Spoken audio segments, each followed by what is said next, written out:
What is going on, ladies and gentlemen? We are back here again with another another stream for you guys.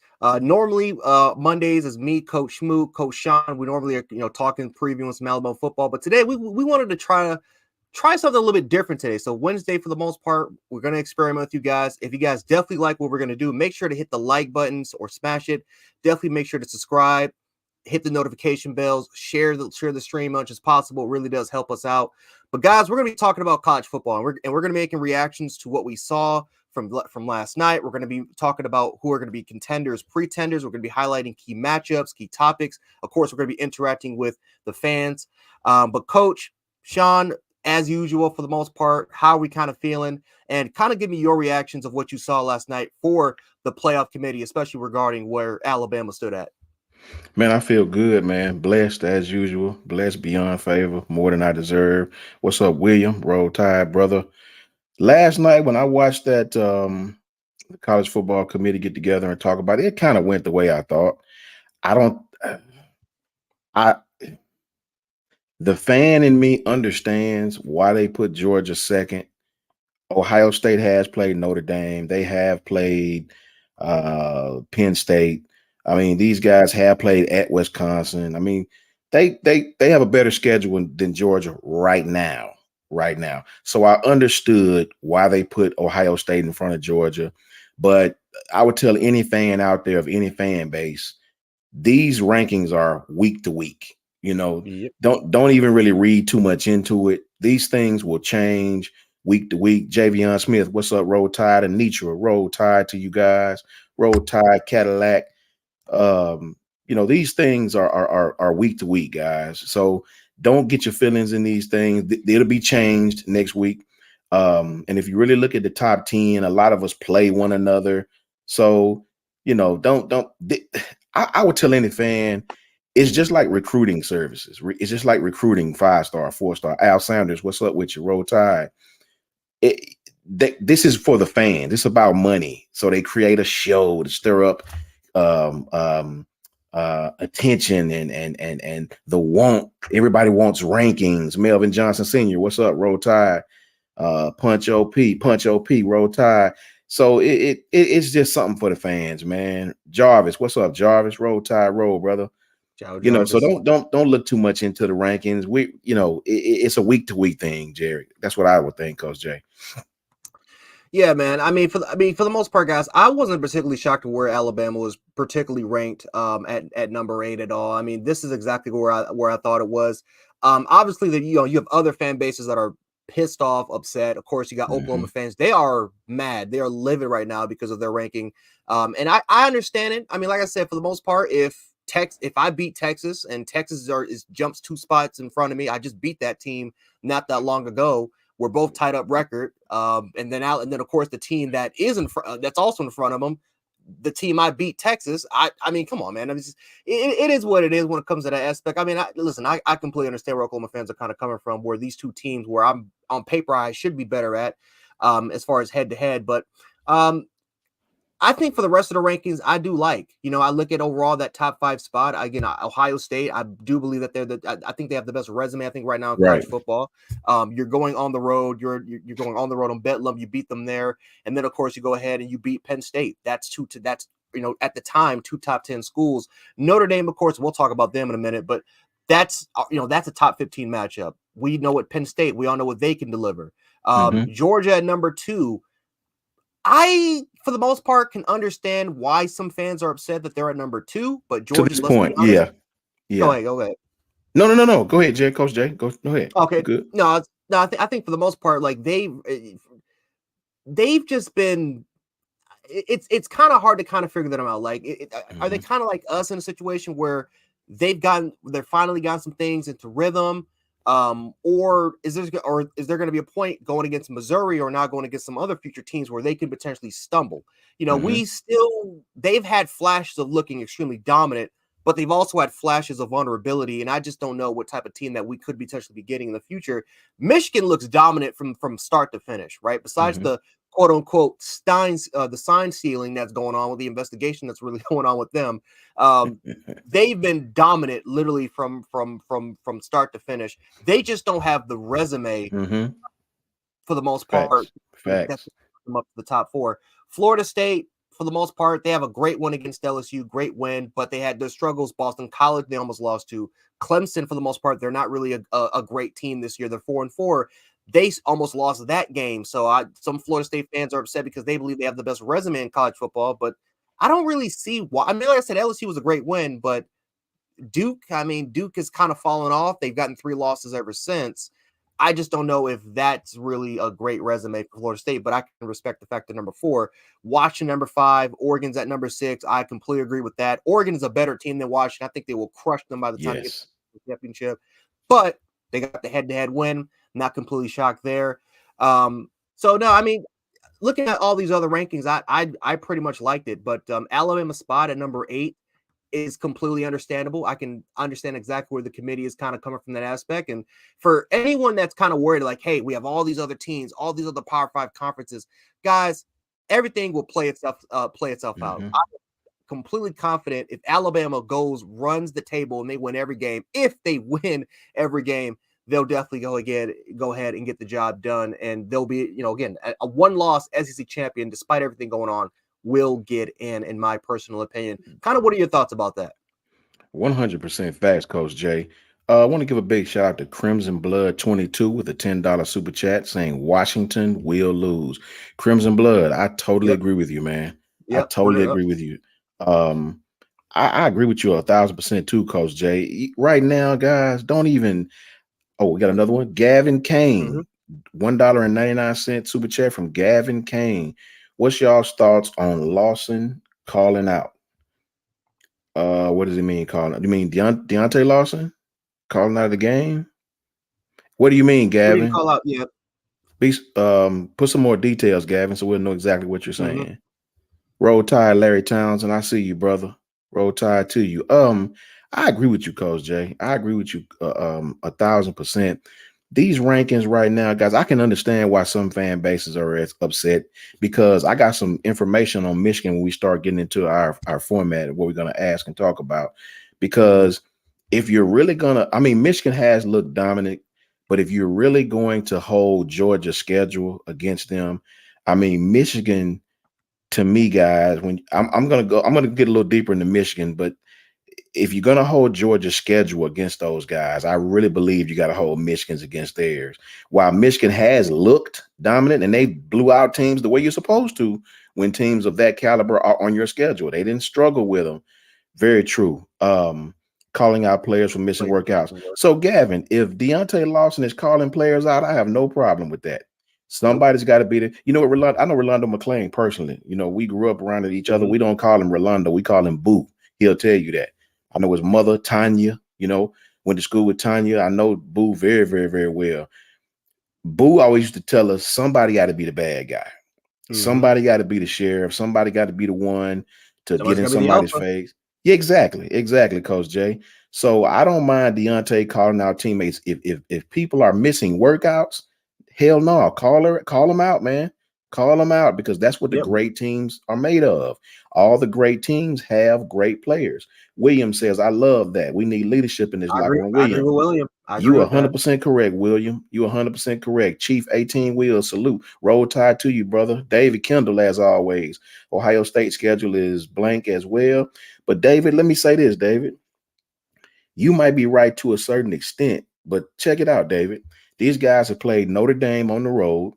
They played Wisconsin, which is not an easy place to play at Wisconsin.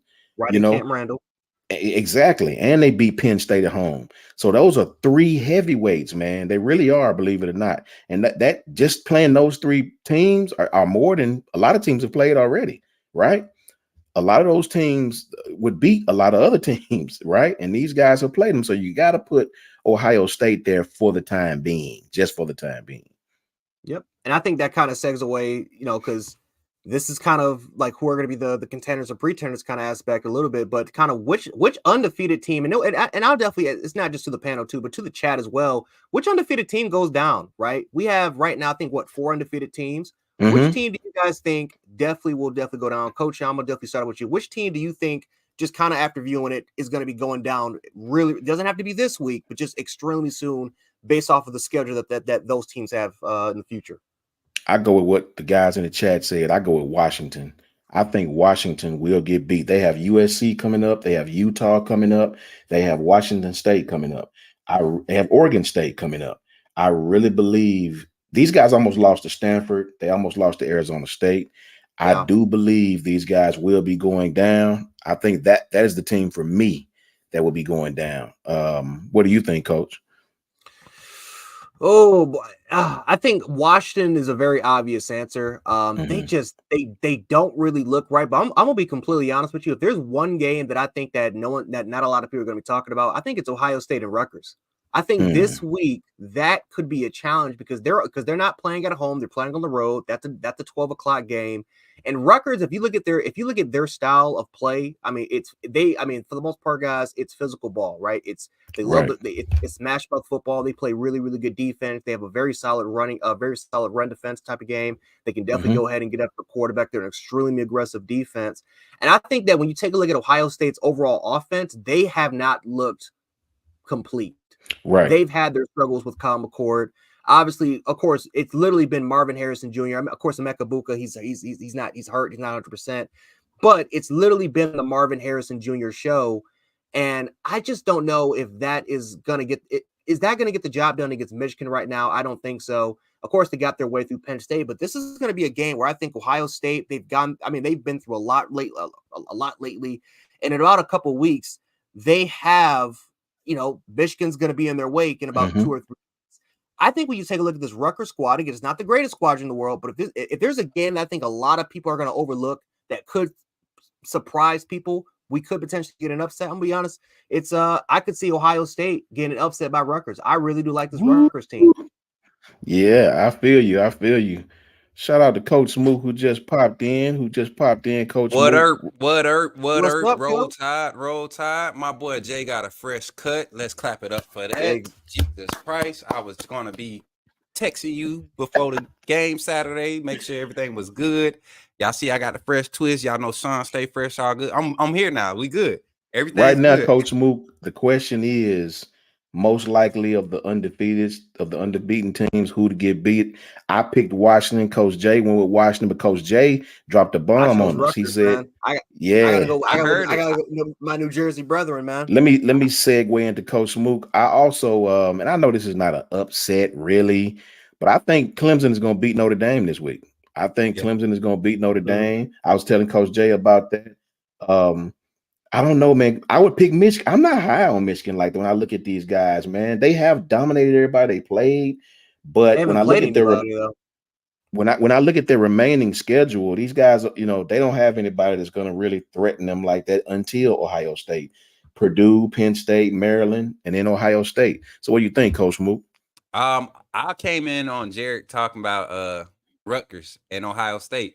Yeah. And I was just doing another show and me and the panelists, we were talking about Ohio State and Rutgers. And Ohio State is not a good team this year. They really have No, been fortunate. They've been very fortunate to have the schedule and the team and the personnel that they've been able to what's been saving them is the fact that they just have talent. They're doing a lot of what we did last year, beating guys with talent. Not beating them, but winning with talent, if I should say it correctly. So I would definitely, I'm not gonna say that's the upset, but I wouldn't be surprised if that happened. But my upset for this weekend, if it were to happen, what's up, Gavin? If it were to happen, it would have to be it's just it's such a far of a shot that I believe it could happen though. Like this is that type of year. Missouri and Georgia. Nobody's talking about it because ooh, of how Georgia just handled Florida. But I believe Missouri, the problems that Florida was able to present early against Georgia, the way they drove that ball down that first drive, Missouri could do that more than once. That's not a luck thing for Missouri. You get what I'm saying? And then their defense is not half bad. Um, they have a defense that can create turnovers in the open field, but they also have a stout red zone defense, which Georgia has not been dominant in the red zone. That was a surprising stat for me to hear last week against Florida. When they made that stat. So, I'm curious to see where the upset could be. If I had to pick one that I want to happen, um, it would definitely be the Ohio State Rutgers game. Though I'm tired of Ohio State. I'm tired of the overhypeness. I'm with you, Coach Sean. I'm tired of Coach Jay, Michigan that's Coach overhype. Jay. No, I'm talking about just like the overhype of that league. That whole league in general is just overhyped to me. And Michigan being the front runner, yes, they handled it business, but I would like to see Rutgers get the upset over Ohio State.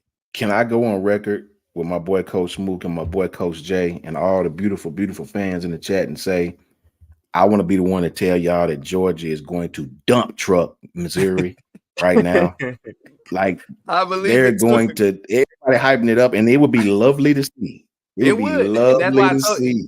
You heard what I said? It's just one of them far ones that, like, if I had to reach for one this season, that would be the one, because I like what I see from Missouri, man. They're exciting to watch on both sides of the ball because they kind of remind me of that Missouri team that came into the SEC.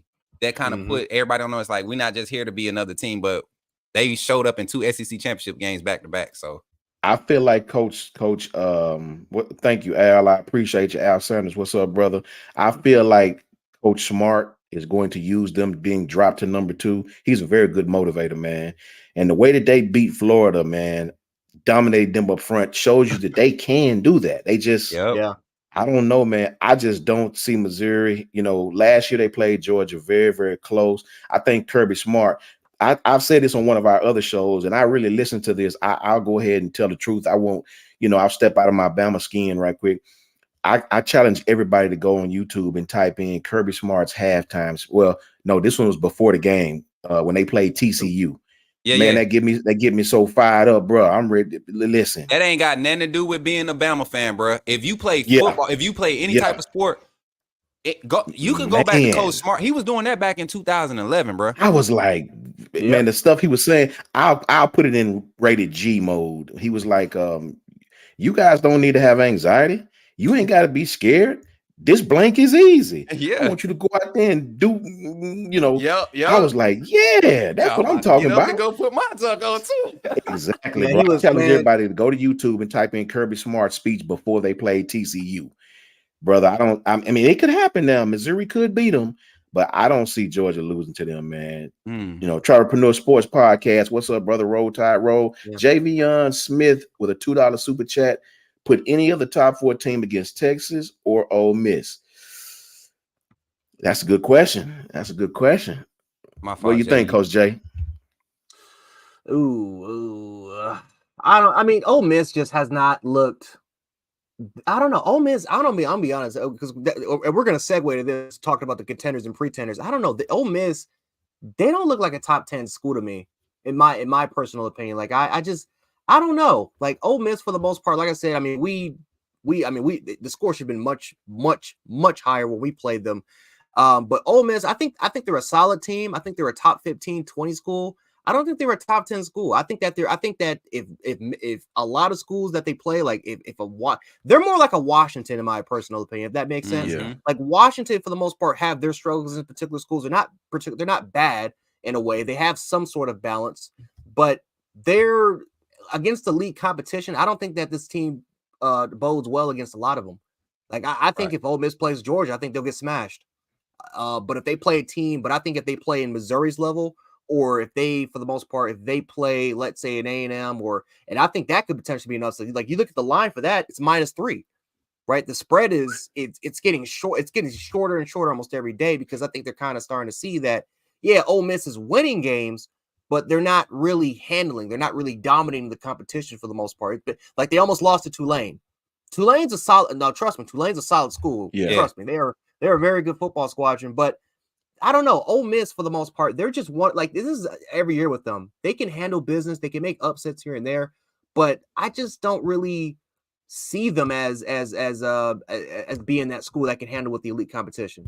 November has not been kind to them lately. Historically. I mean, it's just how they schedule falls. They usually either get us early and they play us good because they catch us green and everybody overhypes them. And they usually play us good when we have a new starting quarterback, or we have new faces in key positions on the offensive side. That's literally the only time they really play us good, or they beat us. They catch a first-year starting quarterback, like with Jake Coker. I think the last time Ole Miss, when they beat us back to back, it was Jake Coker, and then first-year start for Who was the second one? They beat us back to back. Bo Wallace got us, and then Chad Kelly got us, didn't it? Yeah, Bo Was that- Wallace and Chad. Yeah. Yeah. So, I mean, those were 2 years where. Chad's, you know, it's a funny story. Chad's Kelly, I think he's right back in Buffalo. He still talks about that game to this day. Yeah, He says because he didn't expect to go in and do that. You know Oh what no, I'm he saying? did. He No, did. no, I'm saying the way that they won, he did the interview. He said, I didn't expect to win like that, but we knew we could win. We felt like we could win. And Coach, but Coach, I'm gonna be completely honest with you. I'm telling you, man. I talked to Chad. Let me tell you something, dog. He's cocky as hell. He's saying that because he's nice. He said he thought that team could put 50 points on that team going into that game. they should have. That game when he was playing that game, he was on a different vibe that season. He had just came back from East Mississippi College over there at Last Chance U. Yeah, he's was cocky ready, as bro. hell, man. He is cocky as all hell. And it's kind of, you know, it is what it is in that aspect because, you know, he's got some things he's got to clean up. But I mean, I'm telling you, dog, he's one of those dudes like very similar to Mac Jones, very similar to Mac Jones, man, as far as attitude. You know something, guys? Oh, go ahead, Coach Mook. I think Javian was more so talking about if the top 4 teams was to play against Ole Miss or Texas, kind of like we had to. You think, and this is just me assuming this is what he's saying. If you take Georgia and put them against Texas week 2, do they have a loss? In y'all opinion, or if you take OU week 2? Yeah, week 2, Georgia and Texas. I don't think anybody in the nation was Texas was the number 1 team in week 2. And that ain't just because they beat us. The type of things, the way that their offense came out firing. Yeah, man. First 4 weeks of the season was, I mean, even the Rice game when they started slow, it was like they put up 35 in like 2 minutes or some crazy jump. Yeah. Like it was crazy. So Texas was definitely that team that if anybody in the top 4 would have seen them the same week we saw them, Michigan definitely would have lost to them. Ohio State would have got blew out by them. Florida State probably would have gave them a solid game and probably would have edged it out. Yeah, that's where I was going as well. Florida State. Yeah. Coach, let me because you make a phenomenal point, but let me ask both you guys that question because the committee, because a lot of Oklahoma fans, they're mad because of the head-to-head result. They're mad about the head-to-head result, saying, "Hey, we beat Texas. Texas beat Alabama. Why are we two steps backwards from them?" A lot of people are arguing about the head-to-head result, but like you just said, that's week 2. Yeah, week 2, Texas could be anybody in the country, and plus, we have to factor in that we're a much better team in week 2 compared to what it is before. So, like, should the committee they really factor in head-to-head as the main type of result when it comes to ranking a team towards the end of the season? I mean, because like I said, I mean, people are trying to argue at the end of the season. Well, if Oklahoma beats Texas again, they should be ahead. They should be ahead of Alabama if everything goes set down with Florida State and the Big Ten and the Pac-12, you know, ends up there. But at the end of the day, Alabama can end up with 5 or 6 ranked wins by the end of the year with the best strength of schedule in the nation, which should definitely take into account a factor. But should head-to-head results, should that really matter as much kind of going into the playoff committee's eyes? Javion Smith, we thank you, brother, for that $2 super chat. That's exactly what I'm saying. You know what, Coach Jay? I'm so confused, and Coach Smook, I'm so confused in chat when it comes to these committee people, because here's the key question I want to ask all of you. Is it the 4 best teams? And when I ask this question, I want you guys to think back to the TCU Georgia game. Is it the 4 best teams or the 4 most deserving teams? If you tell me it's the most deserving team, okay, I can live with that. TCU was undefeated. They deserve to be there. But if you're telling me it's the best team, it's about the best team, then Oklahoma got to understand, yes, you beat Texas in a rivalry game, 50-50 split, all that great stuff. Rivalry games go either way. Everybody know that. But you cannot follow it up with a loss. Who did they lose to? They lost to Kansas. And almost lost UCF before that. Yes. Gus Malzahn. So I don't want to hear that, man. Because if Bama lose to somebody, it don't matter if we beat somebody they beat or not. If we lose to them, they're going to hold that L over our head. That's all it's going to matter is the L, right? Right. So this is a week-to-week thing. I was just telling the chat about the rankings. The rankings should be it's like a week-to-week thing, guys. Yeah. If you're number 6 this week, man, don't even sweat it. You know what I'm saying? This thing gonna change every week. I feel like it definitely needs to go to that fresh look. Once you start getting in the college football rankings, it should be fresh looks. Conference records should matter, definitely. I don't think out of conference games should weigh as much early in the season like they do with these committees. But this season, and you asked the question, Sean, is it the most deserving of the 4 best teams? Right. The criteria for the committee changes every season. Sure I does. mean, yeah. Sure this does. is what the 2015 was the first year. So this is the 8th year of this format, and then we're switching it next year. So next year, people gonna have complaints because this team's at 14 and 15. You gotta look. Let me look at the rankings again. I want to say you got a team like Tennessee, LSU, and Notre Dame, Oregon State. They're outside the top 12 right now. And people that are in the top 12 right now, who I don't believe won't be there at the end of the season. You got Penn State. I think Oklahoma drops another one. I think Oregon might lose another one. And you all calling for Washington to possibly have an upset against USC. I don't see it happen. But if it does happen, I wouldn't be surprised. I think Ohio State loses to Michigan. Michigan might drop one late. I mean, you just don't know.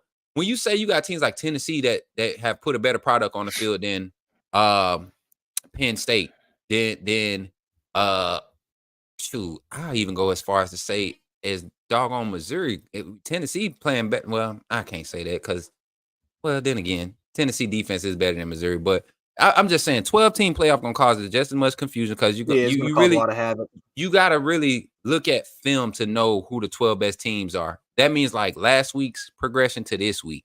You get what I'm saying? That's why I said about Alabama and our team. We could show up and not play for one half, but we're still beating teams by 14 points. So next week if we show up and play 4 quarters, you rated us. We beat a team by 14 last week playing 2 quarters. What if we dominate and beat a team by 14 this week? Are we going to go from 8 to 2? Right. You get what I'm saying? So it's so inconsistent. You really can't tell until like week 11 what they're looking for. And so until then, I say we just continue to win out. I don't care how we win. I think as an SEC 1-loss champ, you don't miss the playoffs. Especially you beat Georgia. You beat the number one or number 2 team in the country. I mean, that's the best one in college football. Yeah. That's the best. And especially in a championship neutral game setting like Ohio State, Michigan, when they play each other, that's someone's going to be on the road, someone's going to be at home. It's not a neutral site game. Right. I mean, technically it is a home game for Georgia. You're playing right in Atlanta, playing right in their backyard, man. It's normally a 80-20 split game. Tell you this, guys, we got a quick question for you guys, and this is the number 2, and Coach Jay knows: contenders and pretenders. If I had to give you my 3 contenders, chat, give me your contenders and give me your pretenders. Right now, let's stay on contenders. My contenders, obviously, we got to go with UGA. And I'll tell you a team I'm high on. I'm high on Oregon, bro. I am. I don't think there's a lot of teams that want to see Oregon right now, man. The way they're playing, they shouldn't have lost to Washington State. Their coach got cocky. He really, really did. But for me, UGA, Oregon, and Florida State are, for me, contenders with a C. Contenders. Okay. I agree. I mean, that's my 3. UGA, like I said, I think UGA is still the number 1 team in the nation. That's me being a football fan. 2. And there's are we doing particular order? Just the top? No, just okay. Yeah. So 1 UGA, 2 Oregon. I think Oregon is definitely dangerous right now. I'm not gonna say Florida State though. I'm gonna go down and I'm gonna say contenders. Not saying that they're gonna make it in, but contending.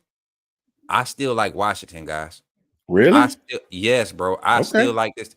I mean, just their offense is different, and they're not getting a lot of attention because of how late they play, and they're just not a national brand. Yeah. But go watch Michael Penix and how that offense just moves, man. They're a solid team, and their defense plays good enough. Their defense reminds me of Arkansas last year, and probably the past 2 years before this year, where they just show up and they handle business. They get to the ball. They are very disruptive. They don't dominate, but they're always in the way. You have to really beat them to beat them. You have to take them out the game. So I would definitely put Washington as a legit contender, being where they're ranked now. and they're in the picture, they're definitely in a contender. But I definitely wouldn't. Georgia, Oregon, and Washington right now are definitely the top 3 contenders for me. About you, Coach Moot? Excuse me, Coach Jay. I think Oregon's for me. Oregon might be they're the most dangerous team I think right now in the country. I think that's a team that can literally beat anybody. And like I said, I don't like to compliment Pac-12 schools. I'm not in love with especially Oregon with all that rain from Twilight. I'm not really a big fan of that. But I would say Oregon. Right. Yeah. Oregon. I would say Oregon, Michigan. I just like Michigan's defense. I'm not really in love with their offense. But their defense I think is legit. I love their secondary. Love their defensive line. They have an extremely deep rotation, pretty much from everywhere. They're fresh and loaded. But I'm not in love with their offense. I do love their defense. I think that's the best defense in the country. I'm gonna give it to Georgia. There. I think Georgia's starting to play a little bit better. So we got Gavin Kane, contenders. He's got Oregon, Bama, and Georgia. Let's see. We got David Kendall with Bama, FSU, and Georgia. We got Sarah with Bama, Ohio, and Ohio State. I'm assuming, and Georgia. William says he still think Michigan is okay. And Jamie Gunner says Florida State best in the ACC. I can agree. I can agree. Florida State definitely the best in that conference right now. I think if Florida State slips up, is because Miami's hype and Florida just comes out and play the last game of the season, lights out like they usually try to do against Florida State.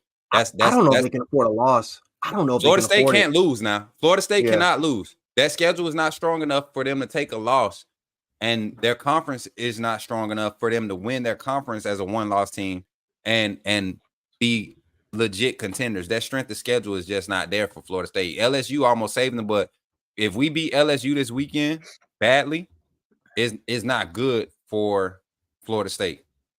Okay. Javion Smith says UGA, Oregon don't have a third. So let me ask you guys this. We got our contenders. What about your pretenders? For me, it's Michigan, Washington, and OU. I looked at Michigan's schedule. I want you to listen to this real quickly. They beat 1-7 ECU. They beat UNLV. They beat 4-4 Bowling Green. They beaten Rutgers. They beaten Nebraska. They beat Minnesota, 2-6 Indiana, and 2-6 Michigan State. Hey, and I don't know about Michigan yet. They've dominated those teams now. If you're gonna play those teams, you got to dominate them, and they have. But for me, Michigan, Washington, and OU. Sean, all those teams you name, no team, and this defense is going to get a lot of hype because of, you look at this score, the outcomes of these games, you like, man, this is like a Georgia defense. Yeah. No, neither one of these teams that they play has an offense that's ranked in the top 60. Exactly, bro. Top 60. We usually say top 50, to try to make this because it helps our offense look decent. It helps our defense look a little bit better. This is a defense that literally is playing no team that has any offensive firepower the whole season. Facts. And we talk about Rutgers. They caught Rutgers in week 4. Rutgers just getting guys back healthy. And they was only able to put 31 up on them. So, I mean, they whooping everybody by the scoreboard, but right. Penn State and Ohio State gonna be they two teams that let me know if they contenders or not. By pretenders, like you said, I'm not on the Michigan train. I'm not a Jim Harbaugh fan. I love his energy, but I'm not a fan of his coaching techniques or whatever. I love the energy. I love the trash talk, the sarcasm and all that. That's just my petty side of me that like that. But as far as a football coach, he's doing nothing special. That Michigan is not doing anything special. Yeah, they handling their schedule great, but nah. So Michigan, Ohio State too. It's not that they're not. It's not, because of how their schedule or anything. They just don't look like a dominant team. They don't look like a team that could beat any of the other teams in the top 4. Like Ohio State, I feel like Ohio State will get drugged by. I think they're going to lose to Michigan unless they show me something different before their game. I feel like they're going to lose to Michigan. I feel like Ohio State will lose to Georgia. They'll get blown out. And Ohio State will lose to Florida State. I think Florida State will get up early on them and just keep the game away from them because they don't have a quarterback that can push the ball downfield consistently. And then Ohio State, Michigan, and then pretenders. I'm not going to say they're pretenders.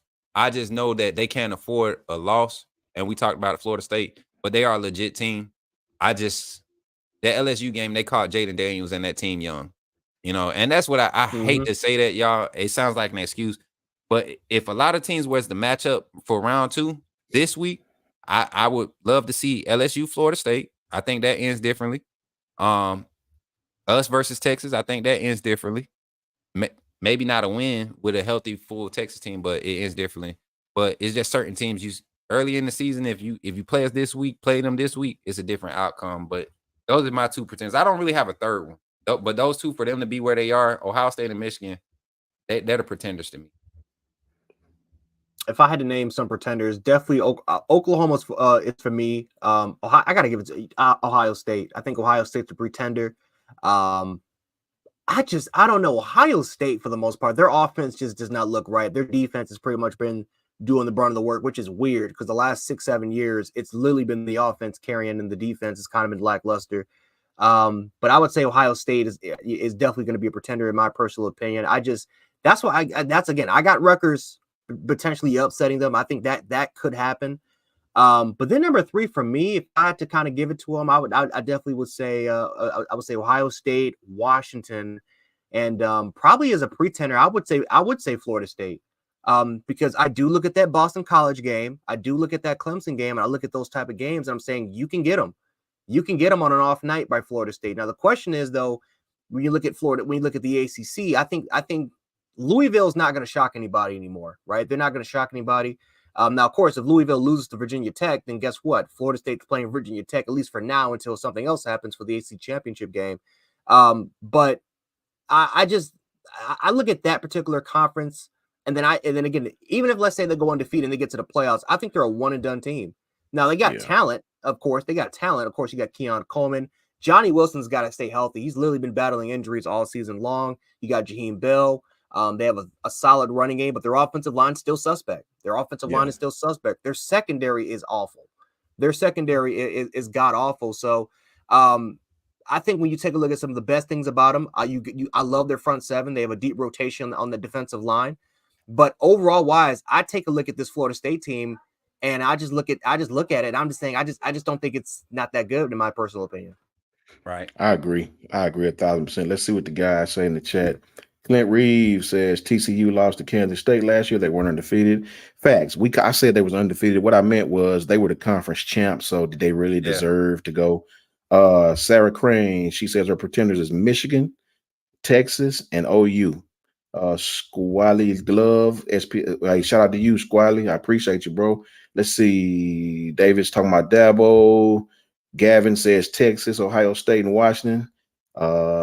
Travelpreneur Sports says Florida State win out. Florida State just may win out, man. They just may. You might be right. That's what I said, man. They schedule presents them for opportunity to win out. I just don't see. I don't see how that schedule makes them what media is making them. And Florida State is not trash. We're not going to sit here and say Florida State is trash, but I don't see, like you said, I see Florida State. They're beatable. At Pitt, they could beat Ohio State and Michigan, honestly. In my Miami, opinion. Miami can possibly say what that. You hear that? They got at Pitt, Miami, and UNA. That's what I'm saying. North Alabama and Florida. That's it. You can't stumble in those games and expect to be respected. You get what I'm saying? Yeah. And like Jay said, against Michigan, I mean not against Michigan, but against Boston College and against Clemson, we saw that trash from week 1. I already caught that. When I seen that quarterback, they was hyping this guy up. I was like, bro, ain't no way you gonna think you gonna make it after you just seen what Florida State did to LSU, how they play LSU. You think, nah, but then they show up and they let him look like he's decent. So it's just a different time, man. It's just a different time. I don't know which way to go with it. Coach Jay, I know you're talking, but you ain't muted, bro. Shout out to William for the $20 super chat. Thank you, William. Roll Tide to you, Will. brother. What's up, boy? Will.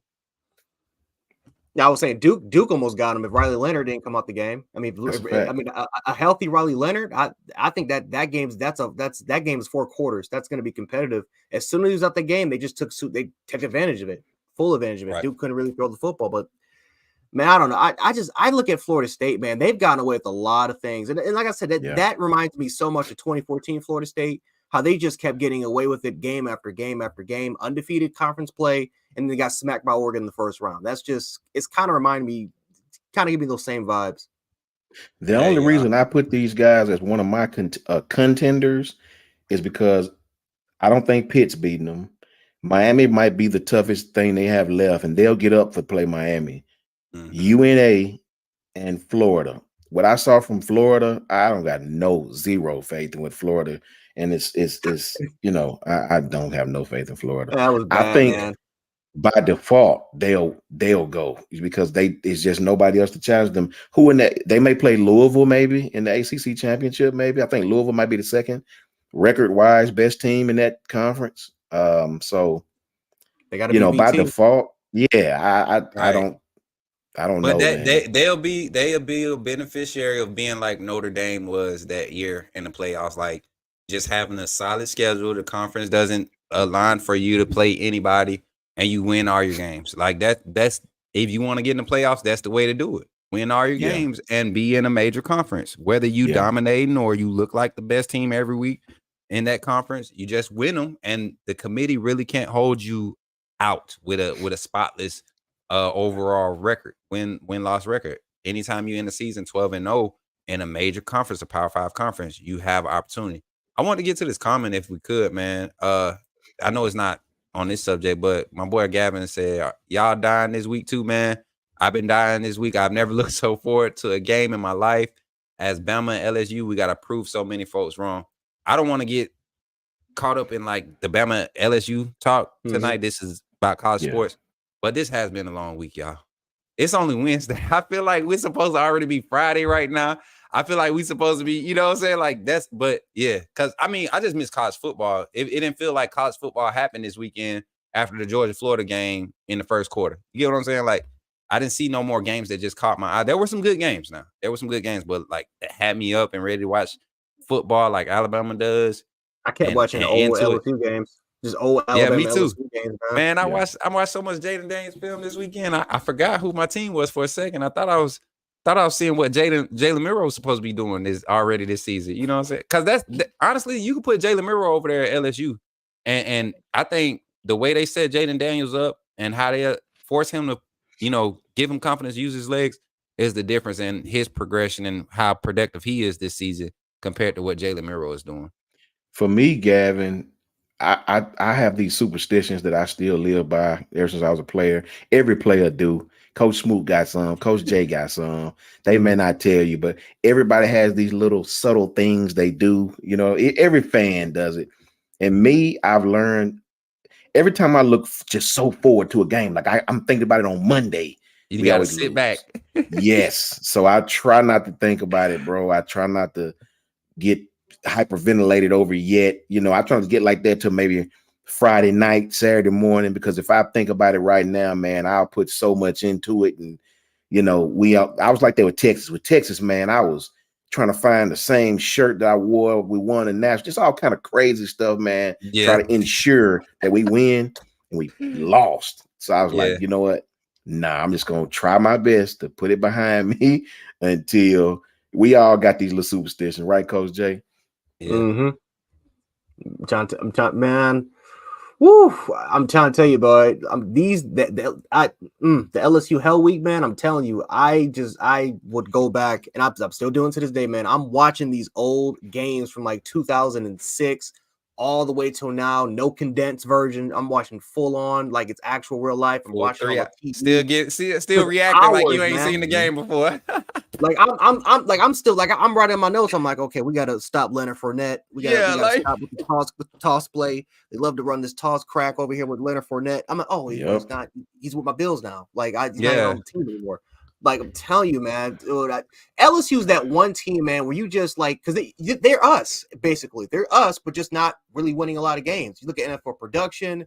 You look at their state, which is like extremely heavy. The fan base, it's like watching us. Man, this is I can't wait, man. It's one of them things, and I think I said this the other day. LSU is that team and that fan base that I respectfully hate Not to a point where I want you to walk in front of a moving vehicle. I just don't want you to show up with your best game when you playing me, because when you show up to play your best game, I know I got to play my best game every possession, every second in order to beat you. But not only that, if you beat me, it's like I just lost to somebody that's just like me, that's just as competitive. They got the same type pedigree. They got the same similar makeup. The mentality is the same. The tradition is the same. Like, that's what I look at when we face LSU. And I'm more eager to see that the monumental football game happen every time we play against LSU, especially on this Nick Saban era. We've had a lot of Alabama LSU games are in the top 50 games of all time right now. And that's just from being under Saban for 16 years. So it's just one of them things, man. You can't help but be hyped for all this game. I'm not as anxious as I usually am, but I am hyped because this is a challenge for us. And the last time I was hyped like this was probably coming into the A&M game is when I was ready to see if our team really grew. Gavin, I understand, brother. I'm the same way. So I want to ask you guys, Coach Jay, if this is the next topic. What do you got? Do you guys have any coaching hot seats? Do you guys have any things that you might think a coach might be in trouble this year? For me, the only one I can really think of, there's a few that might be in trouble, but I really believe Tom Allen out in Indiana is in trouble. This guy made $20 million. His contract is worth $20 million total. He has a $20 million buyout, $20 million buyout. These guys are 6-21 since 2021. He has 4 years left on his contract, but what I'm hearing, the ADs and the board of regents are not, the athletic directors are very unhappy with this guy. So that might be the only guy that I can surefire say Tom Allen at Indiana that might be on his last leg. Sam Pittman for me. Sam Pittman's on the hot seat. And it sucks to say that because I really, really do like Sam Pittman. Yeah. He's and if he gets fired, and he's looking for an offensive line position, I think Nick Saban will be glad to give him that position. I'm gonna be completely honest with you. I would love to have Sam Pittman as my offensive line coach, man. But it's just unfortunate, man, because you take a look at the quarterback, KJ Jefferson. I think he's overrated, me personally. But as far as talent-wise goes and just his overall upside, I think Arkansas fans, they really think that this is the best quarterback they've had since Ryan Mallett. And so you look at everything that's kind of going on with them. Like, it was a solid year in Sam Pittman's first year, that 2021 year where all of a sudden they're competing. I mean, I think like of course the Georgia game happened. That was like the worst loss they suffered. But since then, I mean, they competed with a lot of teams, almost beat Alabama in Tuscaloosa.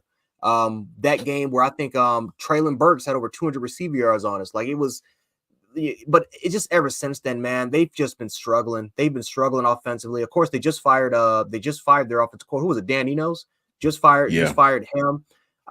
It's just it's just struggles and struggles and struggles right now. And I think when you take a look at SEC play, they're not doing great in the transfer portal. They're losing. They lost a lot more compared to what they've gained. They're not doing great in recruiting as well. I just look at this Arkansas team. I just think that fans are just starting to lose a little patience.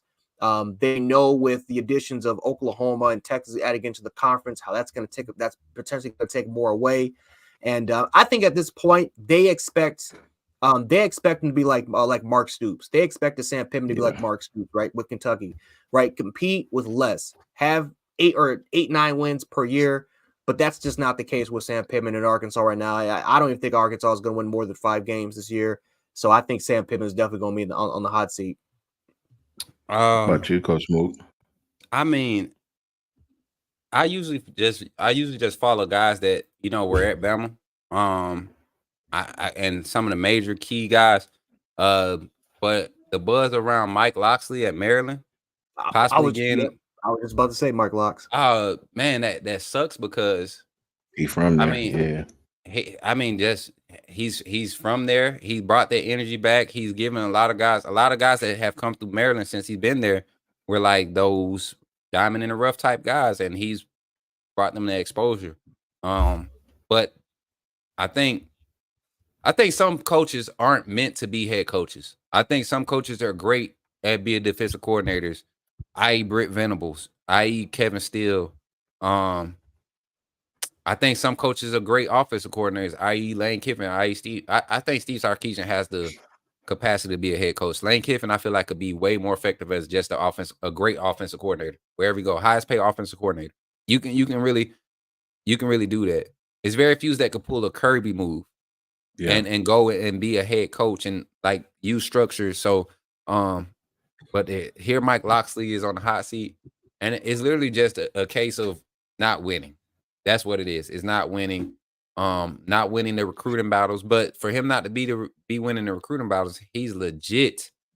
He's legit still competing with what he's bringing in and the way he's keeping these guys bought into Maryland football. So, yeah, he's definitely on the hot seat. It's unfortunate, but like if he on the hot seat and he lose a job, I wouldn't mind have old Mike back at Alabama. I ain't gonna lie. Hey, I don't mind. Let's get that RPO based scheme back. Please, boy, please. Mike and who he had? Tua? Mike and Tua? He had Mike and Tua. Tua. That RPO. Tua's cadence has changed when when Mike Locksley came, and all of a sudden because we were running a lot of RPOs with Brian Dable. Yeah, I didn't like Tua for the most part. He was just more of a drop back type of guy. All of a sudden he's with him. I'm like, what's this? These timing type throws, these quick inside slants. I'm like, what offense is this? Yeah, it's like, just I've the never way seen anything like this. It's just the way he teaches it, because you see the same thing happen with Talia. Like, yeah, that's Tua's brother, but they possess different skill sets. Talia doesn't have the arm talent or the vision Tua has. He has the escapability. He has the sneaky deceptiveness. He can really put the ball on the money, like deep ball. You know, Tua's just developed, honestly, accurate deep ball. We talking about 40 yards. Tua's just developing that, coming into this year. Or maybe last year he was on trend for it before he got hurt. But Locksley has a way of teaching that RPO, that timing concept, and that's from the football. Yeah, that changed it. It did. You got to think about who set the blueprint for him, and for him to take it to that next level, like it was a good thing to see. So I hate to see him on the hot seat up there in Maryland. Javion Smith says, Jimbo, Javion. They're not going to let it. Yeah, I don't think they're going to let him go. I mean, Texas A&M's endowment is triple Alabama's. These people have money growing out their toenails, man. But I don't think they want to pay him the buyout. The Jimbo Fisher's buyout is the biggest I've ever even heard of. Like $4 million, something like that. Yeah, it's like it's over 40. Yes, I know. Last year when they was talking about it, and like I said, I could care less about Jimbo. I just don't like that dude as a coach in general. Yeah. But that type of payout, I don't know what he did to deserve that. Kevin Sumlin literally gave you the same 2-3 year set.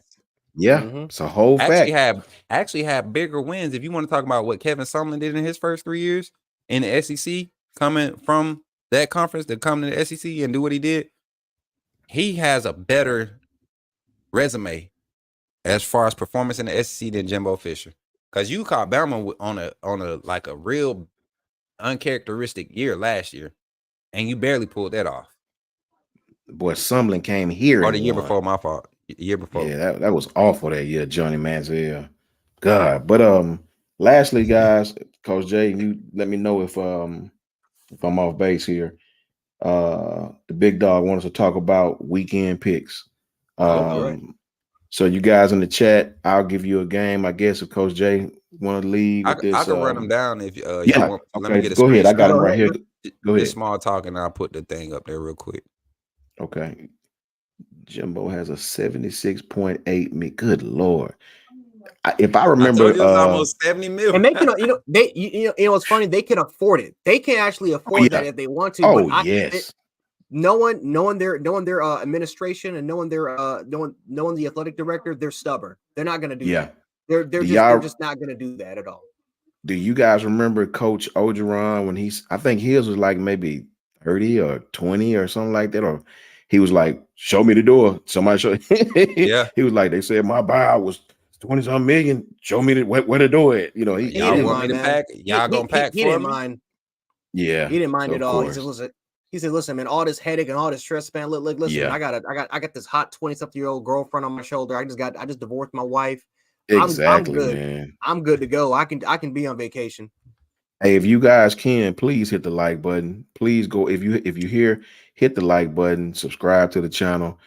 We would really, really, really appreciate it. We're trying to get this new thing going and really test the waters and see how you guys just like talking about college football in general. If you have any friends who are fans of other fan bases, tell them to come on in. We're gonna have a good time and talk about our fan bases and talk about matchups and see what it is with me and Coach Mook and Coach Jay. All right, y'all. So, can y'all see what I'm sharing Yeah. right there? All right, so we could just run it down, man. Score predictions, win loss, and it's all the top 25s for this week. Give us just the big ones, Coach Mook, with Okay, like so the top 10 teams. top 10. Well, this one top 10. Kansas State versus Yeah. Texas. Who you got? Coach Jay earlier said something about Kansas State. Yeah. Does he show where the home team is? Kansas, I think it's at no, it's gonna be it's on the road. It's in Texas and Memorial. Okay. So Quinn Ewers is hurt. The other kid is John, what's his last name? Johnson, I believe. Big quarterback. The guy's talented. He's just green. Murphy. Yeah, Murphy. Malik That's Murphy. it. That's it. Malik Murphy. I'm sorry. I don't really see Kansas State is very, very sound. They're very, very sound to me. I'm gonna go with Texas. I'm gonna go with Texas for the win. I don't know I don't know if they'll cover the spread, but I'm gonna go with Texas for the win. Yeah, I agree. What's the spread right now? I think the over. I think it was 4. I think it was 4. Yeah, that's what I was just about to say. I think it was 4. They're closing that spread because yesterday it was minus 8.5. It was Yeah. 8.5. Now he brought it down. So they're The over under is 49.5 too. And that's with Malik Murphy starting. So that Vegas is telling us something about this matchup. This Kansas State offense can get sneaky and put up 18 quick on you because they defense will force a few turnovers. I got Texas pulling it out though all at the end of the day. I think they win it like 34-25. I mean 34-24, 34-27, something like that. I don't think it's like a blowout, but I think they keep it decisive to where it's like they won the game. You know what I'm saying? They show that they won the game. What you got, Coach Jay? What you got, Coach Jay? I got Kansas State with the upset, man. Kansas State's a good team, man. Mm-hmm. They're probably one of the better 6-2 teams you're probably going to be seeing this year. I think the fact that this is going to be an 11 a.m. kickoff type game, I think Kansas State can catch Texas off snooping a little bit. And listen, man, Kansas State, they're not out. They're not out of the Big 12 championship race. They're a very experienced football team. They have a solid front, a really, really good rushing attack. I think they have a capable quarterback with Howard. Being back there that could at least try to go ahead and get the job done. Texas has been, I mean, as good as their front is again, T'Vondre Sweat and Byron Murphy and the rest of those guys up there, they've been susceptible. They've been caught off guard. The Houston game, you take a look at, the Oklahoma game where they've gotten beat up front. I think that this is a Kansas State team that last year whooped them up front last year. I think that this could be a situation where Kansas State could potentially get the job done. I think it's going to be a close game. I think Murphy, like he did last week, made crucial mistakes, and their defense and their rushing attack had to bail them out last year. So I think for this game, I don't know if that's going to be particularly going to be the case. I think Texas is going to make more mistakes this game compared to what they did last time. I don't think they can afford it. I think Kansas State go ahead and gets the upset and ends Texas season. Before you go to your next one, Coach Mook, shout out Carl Taylor. I'm a high school. I think that must be supposed to be. I'm a high school coach myself. Shout out to you, man. We love talking ball, brother. Tap in with us. Great. We just love talking ball and tap in with us, man. We love that. We got Texas 31-28. Yeah. I'm around that right there. 31-28, close game. Texas. That's why I said I don't give Texas more than like 35. Yeah. I think they probably get 12, 13 possessions, 14 possessions this game. And I don't think Sarkisian puts too much pressure on Malik. But I do think he gives him a chance early. And if Malik shows that confidence and that decisiveness early, Steve Sarkisian is the best offensive coordinator in the game right now. I love Steve Sarkisian. Yeah. When he is in charge of play calling, you're not going to see anything other than what he's seeing, because that's how good at play calling and setting you up for what you like to do. he's good at evaluating what he has, his assets that he has available, and scheming them into position to be bigger than what they really are. The guy's an RPO king, man. I think that's the difference in this game. You let Malik Murphy kind of get loose, who's not a first runner. You let him get loose against Kansas State. They have team defense, but they don't have team speed. You get what I'm saying? And that would be the difference in the game for me. Malik Murphy making us, but I think it could go not either way, but I think it's a close game. Texas just edges it out. But Jay, you did make some good points because this Kansas State team is good, bro. Slide into the A&M and Ole Miss game. Another tricky one for me, y'all. For me, go ahead, Coach Jay. You go ahead first. Yeah, go, Jay. No, I was about to say, man, they keep closing that spread. It was a lot bigger this morning. They keep closing it, man. I'm telling you, man, there's gonna be some upsets. You know what? I'm gonna give it to A&M. I think A&M upsets Ole Miss here. I think that for the most part, this is gonna be the second best defense that Ole Miss has faced since us. I take a look at overall wise. I think the front seven for A&M could potentially give them fits and give them some potential issues. I think for what we've seen from the receiving core with Anai Smith and Evan Stewart, I don't think there's anybody on that team that can cover those guys. A&M for the most part, they can run the football effectively and efficiently enough. Ole Miss is a good balanced team, but they're not great in.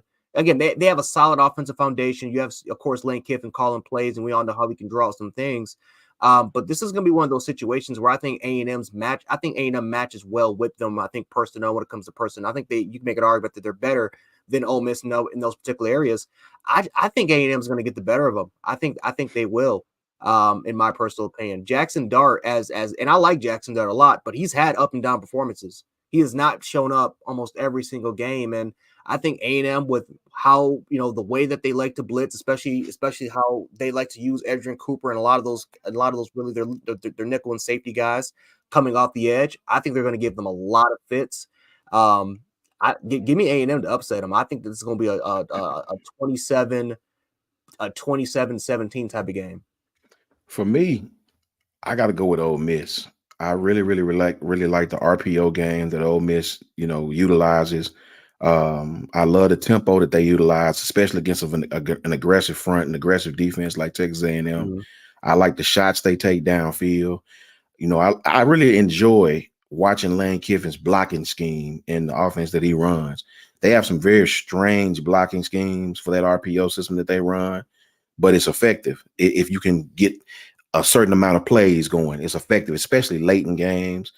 I like Ole Miss's offense. They're not going to stop too many people, and I think Lane plays to that. I think he plays football to stretch that score out as much as he can, especially with aggressive fronts, aggressive defenses. I think if you allow Lane and you don't get off the field on third down, I think that guy will try to run 90 plays if he can. He don't care about his own defense. He doesn't care. He feels if he can run 90 plays, he'll come out with the win. 55 to 45 is right down his alley, I believe. Texas A&M, I just don't know if they're going to be able to hold up late against that style of offense, that fast pace, no huddle, going for it on 4th and 1. I just don't know, man. I just don't have no faith in Jimbo Fisher late. I think, and Lane Kiffin is playing for something. This is the first time I've seen him this late in the season at 7-1. Usually they would have had maybe 2 losses right now, and then the whole bridge break. I think Ole Miss is playing for something. I think those players, their running game with Judkins, I really like Ole Miss's offense. Not very high on their defense, of course, but I just don't know if A&M will be able to score enough with this team, even if they have a little success in stopping them on 4th down. Correct. I'm more leaning towards the Ole Miss side also.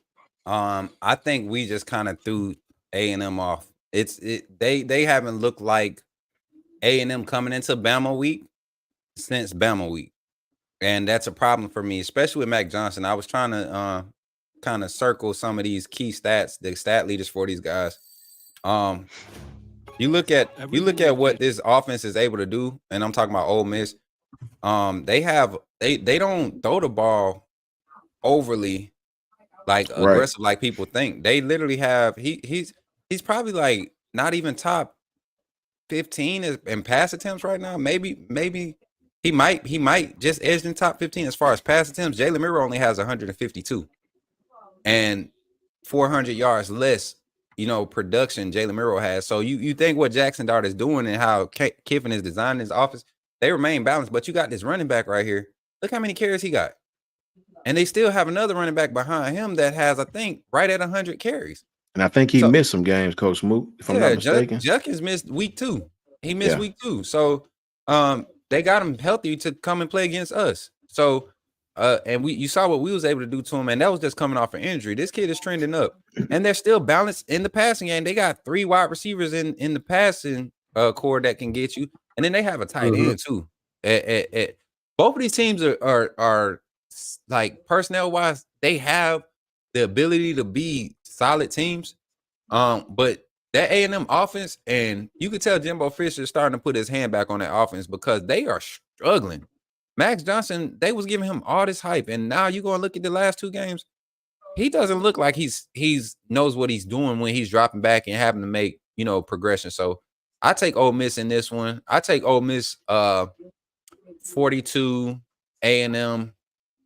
I think they struggle again, especially with this game being in Mississippi. It's an early one. Fast offenses, guys, fun offenses. They don't take time to wake up. When you have an offense called by Lane Kiffin, that's those 2 years, 3 years we had Lane Kiffin.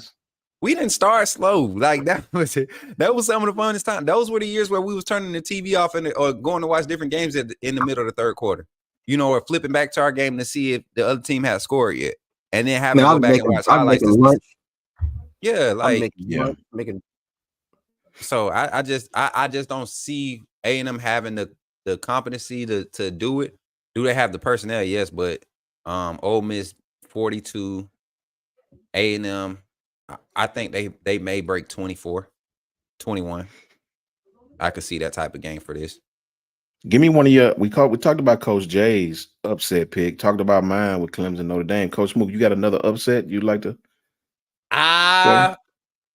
This one might not mean anything to y'all, but because I'm a veteran, this right here, I watched this game. I don't know if everybody else. Shout out to you. Yeah, but I'm an Army vet. Served 8 years in the U.S. Army, infantry mortarman, high angle hell, queen of battle. Follow me, But airborne, air assault, all that good stuff. But I think this game could be fun and interesting, and I think Army might get a lot of hype if they pull this one off. Air Force is a good team this year, like for real. These boys actually good. So, but this game is always different.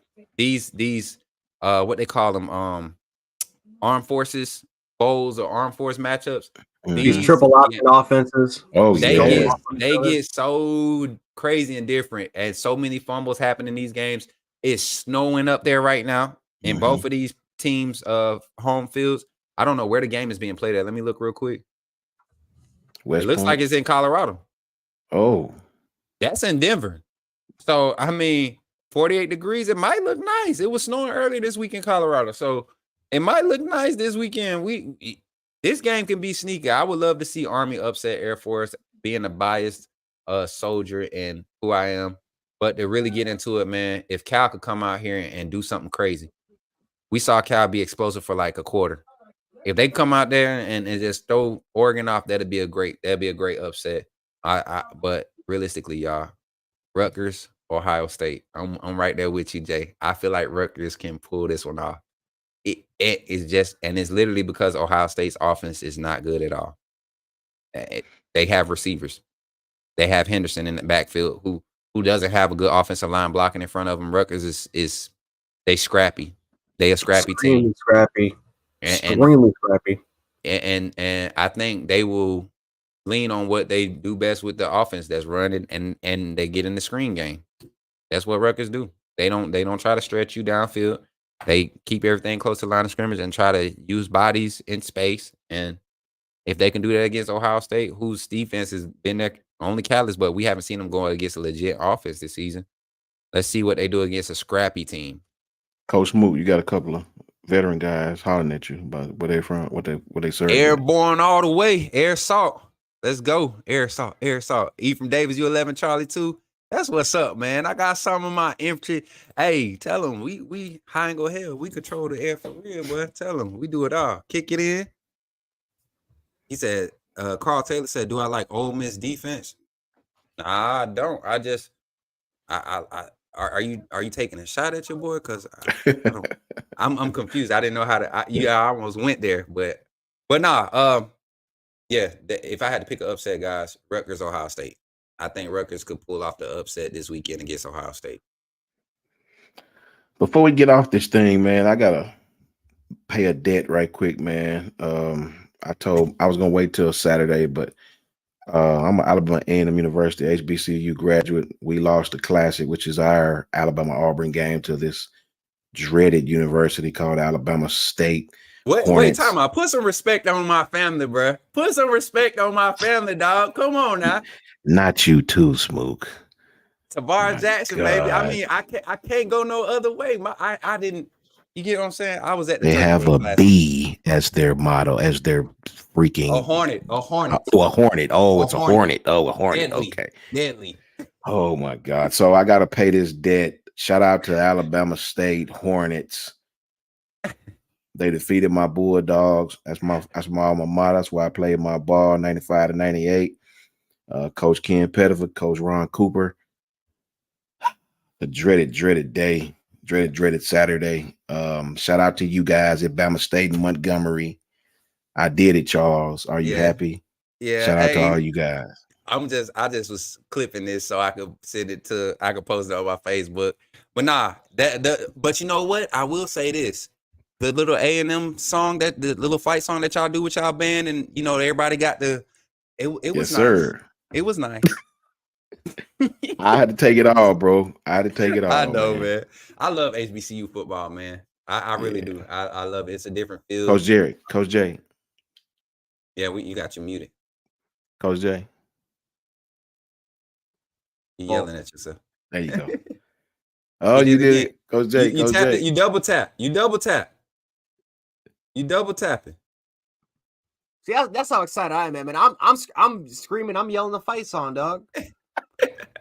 I'm yelling. I'm like, we dare defend our rights. I'm ready to go, man. I'm ready to go, man. I mess with Alabama State.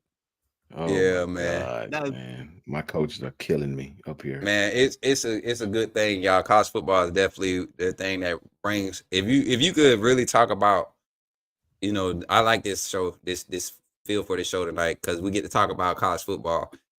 People think I just only have Bama. I watch a lot of football, y'all. That's why I come with the takes for Alabama football. I see worse. You know what I'm saying? Y'all think our offensive line struggling? Just wait till this weekend. This is when it gets to the nitty gritty. There's gonna be a lot of upsets, man. I'm telling you, man. And people love to prey on teams like Alabama, Georgia. I even throw Ohio State in there. Like I'm dogging Ohio State. It's because of what preceded this year's team. When you talk about dominance, consistent relevance, that's why our teams get this type of ridicule. Those type of teams get this type of ridicule. So, but this is the week where all the teams that's getting the hype, this is where they usually fold, man. Teams that don't have that preceding, mentality. You know, Notre Dame always gonna be in the mix early, but how do they play in the big games? We didn't talk about them in Clemson, but they might not show up against Clemson. Clemson might show up and play them, and Notre Dame look like who we know Notre Dame to be from the past. So that's what makes college football so great. The fans, whether or not it's just a part of what what football is in general. Shout out to B Jamming. That's what's up, brother. That's the best stadium in the world. Shout out to Al Sanders. I love you back, brother. You got a lot of vets in the chat, Smook. They're letting you know what they serve. Fort Bragg will always be Fort Bragg, man. I only did 3 jumps at Bragg. I don't want to get into that. I start talking about my military career. It gets fun. But hey, shout out to all the vets. No matter what branch you served, I'm not one of the guys that walk around with my chest out. Y'all see, as soon as I got out, I started making sure I could still grow it. If my we doing that, was struggle. You know what I'm saying? Shout out to my partner Anthony Riggins, who's 88 Mike served. Shout out to my homeboy Kelvin Wyndham, who's a sergeant major up here on Redstone Arsenal right now. Went to Alabama A&M University with me. Those guys are doing great things. We appreciate all of you guys, all of y'all, Coach Mook. Everybody. Shout out to the Buffalo Bills too for my homeboy Coach Jay. Yeah. Exactly. Look, we just shouting out everybody. Shout out to everybody, mama, for allowing them to be, birthing them into this world and having y'all pull up on this stream tonight. Shout out to let me stop. I was about to say baby Jesus, but we ain't gonna do You got religion. another one, Coach Mook, David Kendall. David Kendall, me and David, we talk a lot. This guy, me and him, I give 19 Deltas a lot of crap. And he know why. Them scoots, they just scoot out our way, man. Scoot out our way. That's all we want y'all. But y'all go do y'all thing. We do our thing, and we complete the mission. But y'all, I just want to take this moment and let y'all know. Don't forget to show up post-game show. There will be a post-game show after this LSU game, win, lose, or draw. I know these two right here, they're gonna be here with me. We're gonna stand 10 toes down on what we saying. Y'all got our predictions this past Monday. Still feeling the same way. Nothing's changed about my feels towards this game versus LSU. But all these games coming up this weekend, man, there will be opportunities for you all to engage with us. I will be tagging my bros in every status. We will have the Discord game day chat open, meaning you could join our Discord server. Well, yeah, our Discord server, because what's mine is theirs, what's theirs, you know what I'm saying? You could join this Discord server and just talk football all day. This is a place, moderation is very low, because it doesn't have to be broadcast. So you can go in there and whine. You can go in there and do what you do. Be respectful. And, but you're talking football with people that's actually watching college football with you. And it's a fun thing. Might go live on the kick side and do it, but definitely be invited there. Check out our Twitters. It'll be shared through that platform and on Facebook. And then what else, guys? That's the post-game show. Y'all know we here Monday nights. Yep. Pop y'all stuff, man. Coach J, take it away. Tell the people where they can find you, bro. Man, Twitter, Jan716, YouTube, Jan Sports. You guys know where to find me. Made a bet. We lose on Saturday. I'm coming in with a brown paper bag. So I let's just hope that that's not the case. I'm not trying to wear that brown paper bag, especially with LSU natties. I'm not trying to do that. My neighbor is a huge LSU fan. Surprisingly, I have no idea why, but for some reason, the Buffalo, New York is a big LSU. It's a big, literally, it's an LSU city. It makes no sense. We're thousands of miles away, but for some reason, it's like a lot of people from Louisiana's here. But so yeah, let's not do it. Let's not do that at all. Let's go ahead and get this win. And yeah, man, I'm extremely excited for what happens on Saturday. For sure. Coach Sean, take it away. Tell the people where they can find you in that Twitter you've been getting active on, boy. Yes, sir. You guys can find me, Coach SPH, Coach Sean, SHAWN, whatever you guys want to call me, at JMHO Sports Talk on Twitter. Just really getting into social media. My guys are helping me out. I'm sort of green with it, but I'm learning it. It's great. I love to tap in with all the fans, man. Tap back in here. We'll be on here with the great Kyle Henderson. This is something new we're trying, where we're talking about other things in college football, other teams. If you have any fans of any other teams, point them in this direction. Hit the like button, subscribe to us, and tap in and let's talk college football. You guys can find me right there at the bottom of the screen, and I appreciate all of you. Roll Tide. Roll Tide, bro. And y'all already know where y'all can find your boy. I'm at Coach Smook on every platform. Couple of quick announcements. Friday, I have the live game preview simulation with NCAA revamped. We got Alabama and LSU up-to-date rosters, realistic gameplay, interactive. We're gonna have guest coordinators. Yours truly, my bros, have agreed. So we haven't locked it in, but the plan is to have these two as my guest coordinators, calling plays, giving takes. We're breaking it down. We're setting it up to where we're doing like in-game interviews. We're interacting with the chat, posting polls. It's a good time. You can find the link. Follow our Twitters. I don't want to continue to share stuff that I'm doing on other platforms or different channels on this channel. I respect what Kyle has provided us this platform to do. So please go and just check out all of our platforms, all of our social medias, so you can stay up to date on any events that we collabing on, anything that Jay or Coach Sean ends up doing separately from this channel. Go to our social medias, and that way you can keep up to date with it, because this is bigger than just, YouTube. We want to try to get this platform, what Kyle is presenting us, we want to get it to the next level. That's at the games. More access, media access, more inside scoops on recruiting, things of that nature. And the only way we're going to be able to do that is by you guys staying engaged, liking, sharing, commenting, creating that algorithm, putting more people onto what you all say is some of the best football, college football, Alabama football content that you're hearing. news, takes, all that stuff. You're getting good takes on it. If that's what you like, continue to support and show us that you loving it, man. And as always, shout out to Kyle for providing the opportunity, man. And this Bama football on YouTube is something great, guys. Every person in the chat, we appreciate you. Some of our members in the chat, Al Sanders, who's a member for the shout out to you, Al. It's all good, Al. Al. We family, bro. It's all good. Sir. I appreciate you tapping in, brother. No big deal at all. And then my fault. I'm sorry, Coach Moo. And just like David Kendall said, prayers for the great Bobby Knight, man. Prayers for his family. Dude is a legend when it comes to this basketball, this college basketball. One of the best to ever lace him up. One of the best to ever coach it. Shout out to his family, and thank you, David, for bringing that up, man, and putting everybody out and making everybody aware of that. Yeah, that dude. Everybody remember Bob Knight for the chair toss, but you're talking about somebody that was a pillar in the game of basketball and how people coach the game of basketball. You talking about full court press? Better go look at some Bob Knight film. Carl, we appreciate you, brother. For sure. Carl Taylor, you definitely got to hit me up, man. We definitely got to hit me up. So, and then last but not least, shout out to every super chat that we received tonight. This is something that I think we're going to continue to do. We're going to add to the show at the end, no matter how long we've been going. This is important to us, guys, because we don't do this for the money. We do this because we enjoy it. But it does feel good when you guys think that what we're saying deserves your hard-earned money, your finances. So we definitely want to reiterate, man. Thank you, Crimson Blood 22, for this $10 super chat. Yavin Kane for your $2, your $1.99, your other $1.99. Crimson Blood again with the $5. Javian Smith with the $2, his second $2 chat there, and then William with the $20 super chat. We appreciate each and every one of you, and for every comment, every like. I was looking at the stream trying to see how many likes we were up to. Looks like we're at 60 likes. We got 63 watching. Hey, let's get these last 3 likes up as we end the stream. And guys, we can't other than thank you, man. That's all I can say. Thank you guys for everything and what you're doing and supporting this channel. If my guys don't have nothing else, you guys got something else, Coach Sean, Coach Jay? No, I'm good, brother. Oh, I'm good to go, man. I just say for the most part, man, appreciate you guys for stopping by the stream. Again, this is something new, something that we are definitely hoping to do, hopefully every Wednesday, so we can stay with you guys 3 days.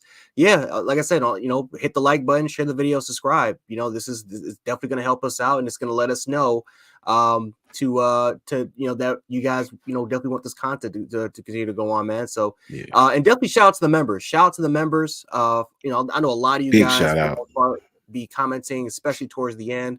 And then of course, for the most part, guys, the guys that leave out the super chats, pretty much during the live streams are over. I know a lot of people like to do that. Shout out to you guys as well. Roll Tide, Kareem Hood 40. We appreciate you too, bro. Carla Hinton, Roll Tide. Yay! We was waiting, bro. Hey, I ain't gonna lie, chat. I know y'all might not like this, but Carla probably my favorite chatter in the chat. Like me and Carla, we be engaged on Twitter. I think Carla, we on Instagram together too. Carla might be my Bama wife. I don't know, y'all. I'm gonna ask my wife if I could have one of those, before I get jacked up. But she might be my Bama wife. No, nothing inappropriate intended, but like Carla be having my back, man. I feel like I got a partner in Carla, bro. That's my partner. Her and Katrina, I feel like we either they my Bama wife or we related. One of the two. Some of the other. And I know y'all they like to throw the jokes, Bama and this but nah, they really some Bama fans. These two, they will go to bat for Bama, and I love that energy. So appreciate you showing up.